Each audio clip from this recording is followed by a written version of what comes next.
Do you ever struggle to explain your day in English? Maybe you only say, I woke up, I worked, I slept. But what if you could describe your day naturally, clearly, and confidently in English? Welcome to Motive English, your place to learn real English through real-life conversations. Thank you for spending a few minutes of your day with us. We know life is busy, so we'll make learning simple and relaxing. I'm Emma. And I'm Alex. Today we have a B2 to C1 level English conversation for you. Don't worry if you don't understand every word. Just relax, listen, and enjoy the conversation. Think of this episode as a small break for your brain. You listen, we guide you. Today you'll learn how to talk about your day in English with more detail, emotion, and natural expressions. Let's begin. Alex, can I ask you something honestly? That sounds dangerous, but okay. Why do you look so sleepy today? Your eyes look like you slept for about 3 minutes. 3 minutes is generous. My phone and I had a very long conversation last night. Ah, yes, the classic story. Just one more video, and suddenly it's midnight. Exactly. I planned to sleep early, but my phone had other plans. So today we have sleepy Alex in the studio. Yes, but don't worry. My coffee is strong and my English is awake. Good. Maybe it's also the weather. Today feels strange, right? Very strange. This morning the sky couldn't decide what it wanted. Sunny 1 minute, cloudy the next. Like you in a restaurant. Hey, what does that mean? You always take forever to choose your food. You read the menu like it's an important business contract. Because food is serious. Choosing a meal is a big life decision. Meanwhile, the waiter is just standing there, waiting. I just like to explore all my options. Or maybe you just can't decide. Okay, maybe that's true. My brain in the morning is exactly like the weather. A little bright, a little cloudy. Honestly, many days feel like that. Some good moments, some stress, everything mixed together. Right. And when someone asks, how is your day? We usually just say fine or busy. But today, we want to help you say much more than that. Exactly. And we'll show you how very soon. So today we are talking about something very simple, but also very powerful for your English. We are going to help you describe your day in English using richer vocabulary and more natural expressions. Yes, because many learners only use very basic sentences like, I woke up, I worked, I ate, I slept. That is correct English, but it does not show your real feelings, experiences, or personality. Exactly. In real conversations, native speakers describe their day with emotion, detail, and small stories. And today, we will show you how to do the same in a clear and natural way. We will walk through one full day together, step by step. We will start with the morning, then move to the afternoon, and finally talk about the evening. As you listen, try to notice useful phrases and think about your own daily routine. You can borrow any expression that feels natural for your life and your experiences. And do not worry if some expressions feel challenging at first. Near the end of this episode, we will have a special word tour to review the key vocabulary slowly. In that part, we will explain the meanings, give examples, and help you remember the expressions easily. So if something sounds new or difficult, just relax and keep listening. Before we begin, if you enjoy learning English through real conversations like this, please like the video and subscribe to Motive English for more daily English practice. And we would love to hear from you. After watching, write a small part of your day in the comments using one new phrase from this lesson. Practice is how your English becomes natural and confident. Even one sentence about your morning or evening is great progress. All right then, take a deep breath and get comfortable. Let's start at the beginning of every day, the morning. All right, Alex, let's start with the most important question. How does your morning usually begin? Tell us the honest version, not the perfect Instagram version. Okay, the honest version is a little strange. My morning routine is actually quite quirky. Quirky means a little unusual or different in an interesting way, right? Not bad, just unique and personal. Exactly.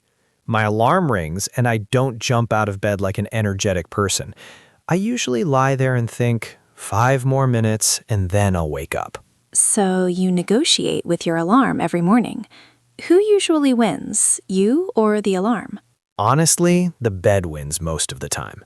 Some days I press the snooze button again and again and completely go overboard. Go overboard means doing too much of something or going too far. So 1 snooze is normal, but 5 snoozes is going overboard. Exactly. Then suddenly I'm rushing, and my day starts with stress. My body wakes up, but my brain is still sleeping. That sounds very familiar. My morning looks different, but it is also a little quirky in its own way. Really? What do you do first when you wake up? Do you check your phone immediately like most people? Actually, I try not to touch my phone at all. When I wake up, I sit on the edge of my bed and breathe quietly for about 30 seconds. That sounds very calm and peaceful. Why do you do that? It helps my mind wake up slowly and clearly. If I check my phone too quickly, my brain becomes noisy and distracted. So you give your mind a gentle start before the busy day begins. That is a very healthy habit. Yes, and after that, I go to the bathroom and get ready. I wash my face, brush my teeth, and try to make my hair look acceptable. Try to make your hair look human, you mean. That is also part of my daily struggle. Exactly. Then comes the next challenge, choosing clothes. Some mornings I stand in front of my wardrobe and question all my life decisions. An early morning identity crisis. I know that feeling very well. After that, I go to the kitchen and prepare breakfast, usually something simple like toast or oatmeal. Very realistic. No green smoothie and perfect healthy routine, just honest breakfast. Yes, simple and real. A calm breakfast helps me feel ready for the day. For me, mornings feel very different if I rush too much. When I go overboard with my phone or snooze button, everything feels stressful. That shows how small morning habits shape your whole day. Even simple actions can change your mood and energy. Exactly. And these small moments give you great stories to describe in English. Instead of saying, I woke up, you can explain how your morning really felt. Right. You can talk about your habits, your emotions, and your routine. That makes your English more natural and more interesting. So your morning does not need to be perfect to be meaningful. Even a quirky routine or a slow start is a great story to share. And now that we have started our day, let's continue the journey. Next, we'll talk about what happens when we leave home and begin the day outside. This morning, after my usual routine, I started my commute to work, and honestly, the bus was extremely crowded and noisy. I was standing near the door, observing everyone around me, and I noticed how people looked half asleep while staring at their phones. That sounds very familiar because my commute is usually the same, especially during rush hour when everyone seems completely exhausted. Sometimes I just sit by the window, watch the traffic, and slowly zone out while listening to soft music. Yes, zone out is a great expression, because it describes that moment when your mind drifts away from everything around you. Instead of focusing on the noise or stress, you disconnect mentally and enter a calm, relaxed state. Exactly. And zoning out can sometimes help reduce stress, especially when the commute feels long and overwhelming. But occasionally, I miss my bus stop because I become too lost in my thoughts. When I finally arrive at work, the first thing I usually see is a long list of emails waiting for me. On very busy days, I feel completely swamped with tasks before I even finish my first cup of coffee. That word swamped perfectly describes having too much work to handle at one time. When I am swamped, I try to prioritize my tasks and focus on the most urgent responsibilities first. That is a very practical strategy, because without organization, work pressure can quickly make you feel frazzled. Sometimes I feel frazzled when meetings keep getting scheduled, and my schedule becomes chaotic. Frazzled is another useful word because it describes feeling mentally tired, stressed, and slightly overwhelmed. When I start feeling frazzled, I take a short break, breathe deeply, and try to reset my focus. I also believe short breaks are helpful because they improve productivity and mental clarity. Even stepping away from the computer for 5 minutes can help me manage stress more effectively. During my workday, I also interact with colleagues, discuss projects, and solve unexpected problems. These situations require clear communication and calm thinking, especially when deadlines are approaching. Yes, deadlines can increase pressure, but learning to stay calm makes a big difference in performance. I try to manage my workload step by step, instead of worrying about everything at once. That approach helps build confidence and prevents unnecessary stress during a busy workday. It also allows you to use professional vocabulary naturally while communicating with coworkers. By the afternoon, after finishing several tasks, I usually feel a sense of accomplishment and relief. Even though the day can be challenging, managing responsibilities successfully feels very rewarding. I agree. And describing these daily experiences help learners express their work routines more clearly in English. Talking about commuting, stress, and tasks makes conversations more realistic and meaningful. So today we learned useful expressions like zone out, swamped, and frazzled through real-life examples. These phrases help describe feelings and experiences during your commute and workday naturally. Try using these expressions to describe your own work routine or daily responsibilities. The more you practice talking about real experiences, the more confident and fluent your English will become. By the afternoon, I usually try to stay productive, but honestly, my energy starts to drop after lunch. I still have many tasks to complete, so I focus on managing my time carefully and keeping my concentration strong. I understand that feeling because afternoons can be challenging when your motivation becomes lower. I usually refresh my mind by stretching, drinking water, or briefly stepping away from my desk. Sometimes colleagues invite me to chat or join extra activities, even when I am very busy. In those situations, I try to decline politely without sounding rude or unfriendly.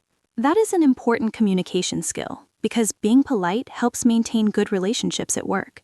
For example, I often say, I would love to help, but I need to finish this task first. Yes, that response sounds respectful and professional, while still protecting your time and energy.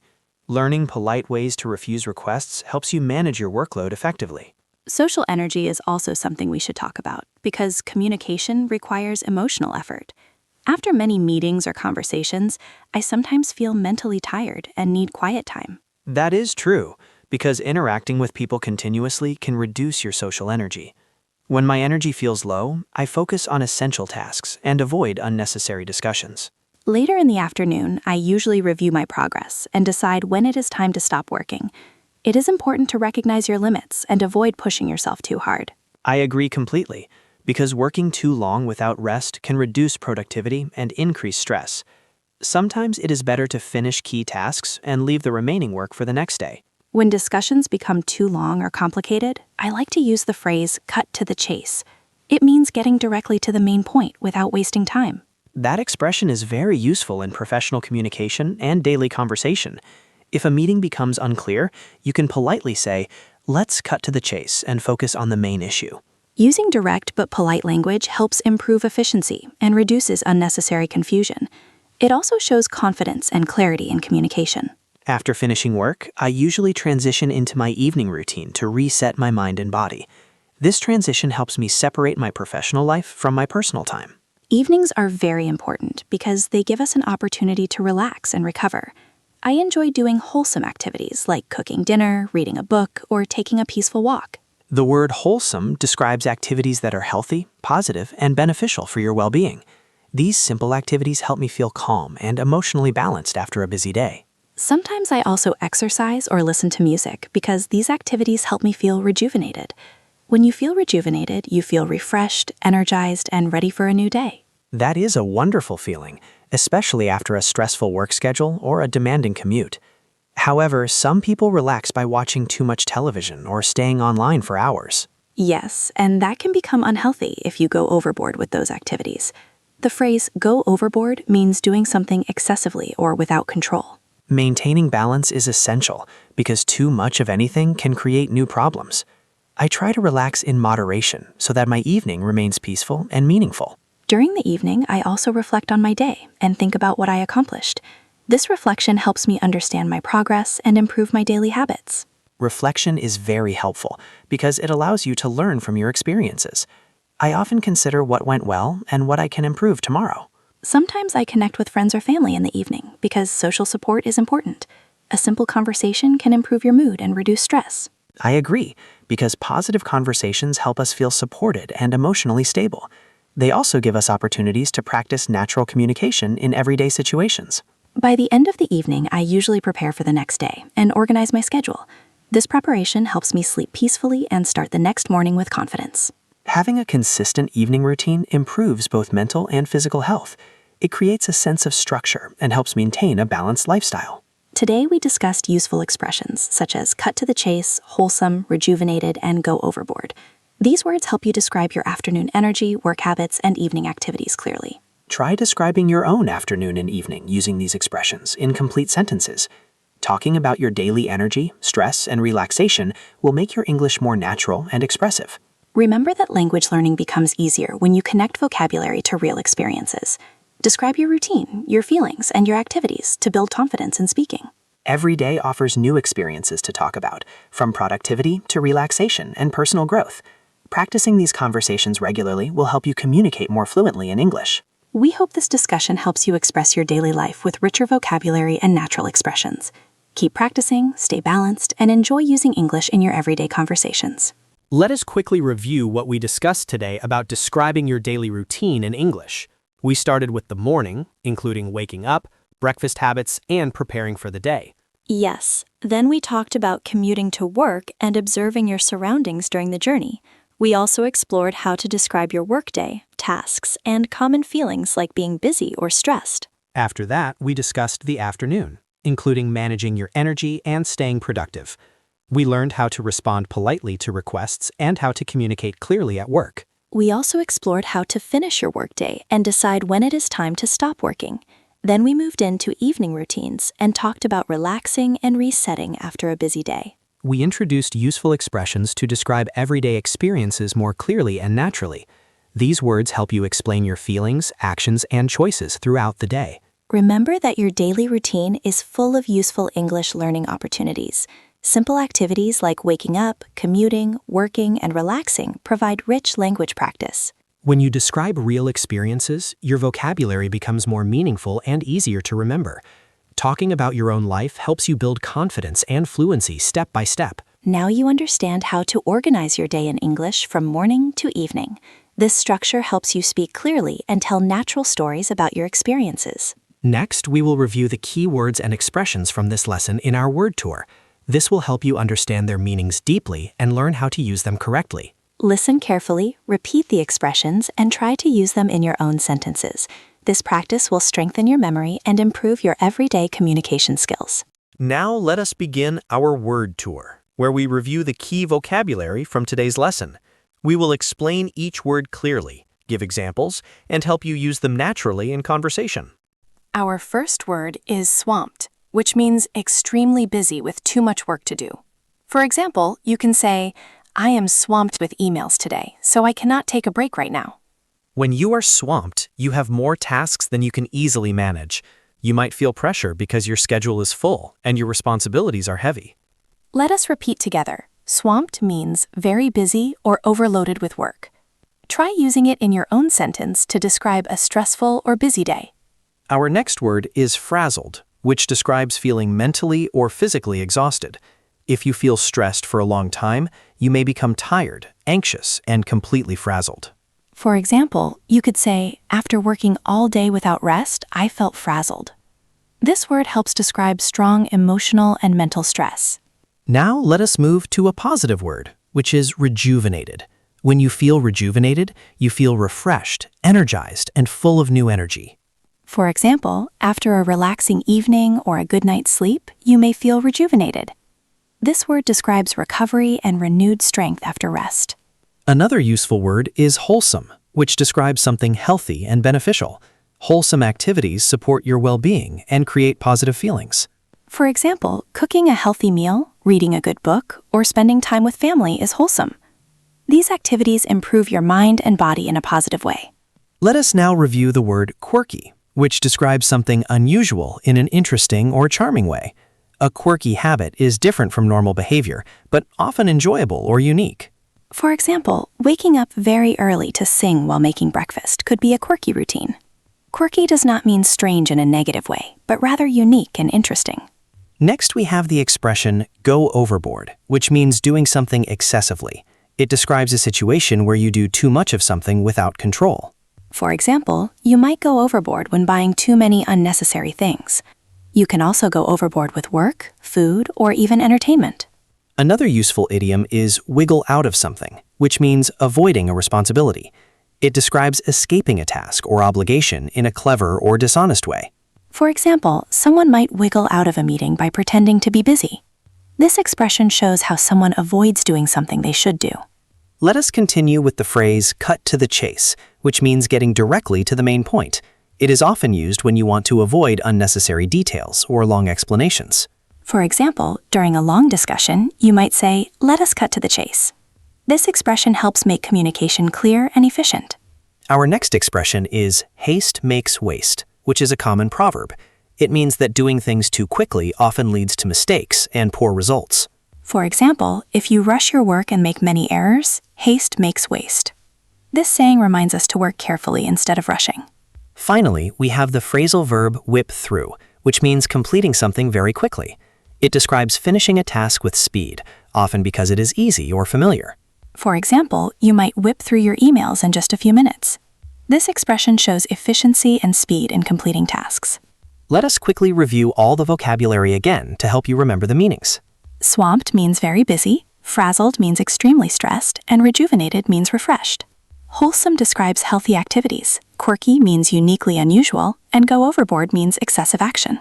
Wiggle out of something means avoid responsibility, and cut to the chase means speak directly. Haste makes waste reminds us not to rush, and whip through means finish something quickly. These expressions help you describe daily experiences more clearly and naturally. Now try repeating each word aloud and create your own examples using them. Practice helps you remember vocabulary and use it confidently in real conversations. Remember that learning vocabulary is easier when you connect words to your daily life. Think about your routine and describe your experiences using these expressions. When you hear, repeat, and use new words regularly, they become part of your natural speech. Keep practicing, stay curious, and continue improving your English every day. Now it is your turn to practice using the vocabulary from today's lesson. You can describe your morning, your workday, or your evening activities using these expressions. Try to speak naturally and focus on clear communication rather than perfect grammar. Remember that honest sentences about your real life are more powerful than perfect stories. When you connect English to your experiences, learning becomes easier and more meaningful. We also encourage you to share small parts of your day in the comment section. Tell us about your routine and try to use words like swamped, rejuvenated, or wholesome. Reading and sharing ideas helps you practice and learn from other learners as well. It also builds confidence and improves your ability to communicate naturally in English. Thank you for spending this time learning and practicing English with us today. Keep practicing every day, stay consistent, and enjoy your language learning journey. If you enjoyed this lesson, remember to like the video and subscribe for more English practice. You can also watch our next episode to continue improving your conversation skills. We look forward to learning with you again in our next lesson. Keep learning, keep practicing, and see you next time. Goodbye for now, and keep speaking English every day.